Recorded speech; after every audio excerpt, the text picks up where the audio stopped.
भागवत गीता के तीसरे अध्याय को कर्म योग कहा गया है, जो जीवन के वास्तविक अर्थ और कर्म के महत्व को समझाने में सहायक है।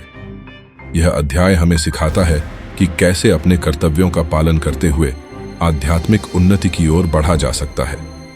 तो चलिए समझते हैं कि इस अध्याय से हमें क्या सीखने को मिलता है। कृष्ण अर्जुन से कहते हैं, कर्म ही जीवन का आधार है। अगर हम अपने कर्तव्यों से विमुख हो जाते हैं तो समाज और व्यक्तिगत जीवन दोनों में असंतुलन उत्पन्न हो जाता है।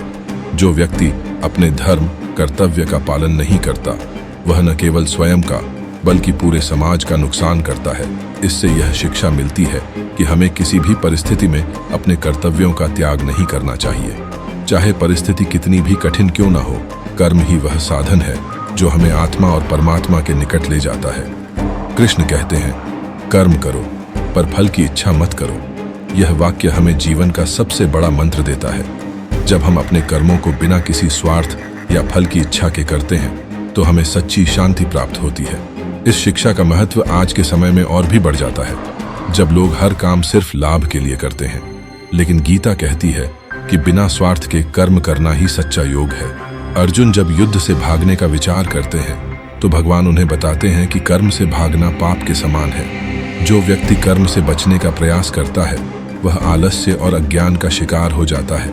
इससे हमें यह समझ में आता है कि जीवन में सफलता और शांति पाने के लिए हमें आलस्य त्याग कर मेहनत करनी चाहिए। कर्म ही हमें सही दिशा में ले जाता है। कृष्ण बताते हैं कि सच्चा योगी वह नहीं है जो अपने कर्तव्यों को त्याग दे, बल्कि वह है जो कर्तव्यों को पूरी निष्ठा से निभाए। त्याग का अर्थ कर्तव्य छोड़ना नहीं, बल्कि फल की आसक्ति को त्यागना है। यह सीख हमें जीवन में संतुलन बनाए रखने का मार्ग दिखाती है। केवल ध्यान या साधना में लीन होना ही योग नहीं है। कर्म योग वह है जिसमें कर्म और ध्यान दोनों का समन्वय हो। कृष्ण यह भी बताते हैं कि हमें सिर्फ अपने लिए नहीं, बल्कि समाज के कल्याण के लिए भी कर्म करना चाहिए। जो व्यक्ति समाज के लिए कर्म करता है वह सबसे बड़ा योगी है। इससे यह शिक्षा मिलती है कि हमें अपने निजी लाभ से ऊपर उठकर सामूहिक हित के लिए कार्य करना चाहिए। यही सच्चे धर्म का पालन है। अध्याय 3 यह भी बताता है कि भक्ति और कर्म एक दूसरे के पूरक हैं।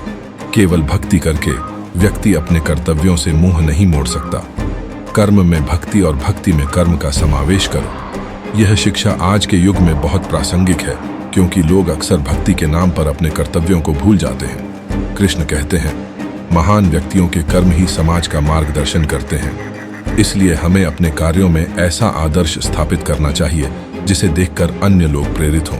इससे हमें समझ में आता है कि हम अपने कर्मों के माध्यम से समाज को प्रेरित कर सकते हैं। भागवत गीता का तीसरा अध्याय हमें सिखाता है कि कर्म ही जीवन का असली धर्म है। बिना कर्म के जीवन अधूरा है। स्वार्थ रहित, निष्ठापूर्वक और समाज के कल्याण के लिए कर्म करना ही सच्चे अर्थों में कर्म योग है। तो आइए हम भी गीता के इन उपदेशों को अपने जीवन में उतारें। बिना फल की चिंता किए अपने कर्तव्यों को पूरी निष्ठा से निभाएं और सच्चे सुख व शांति का अनुभव करें।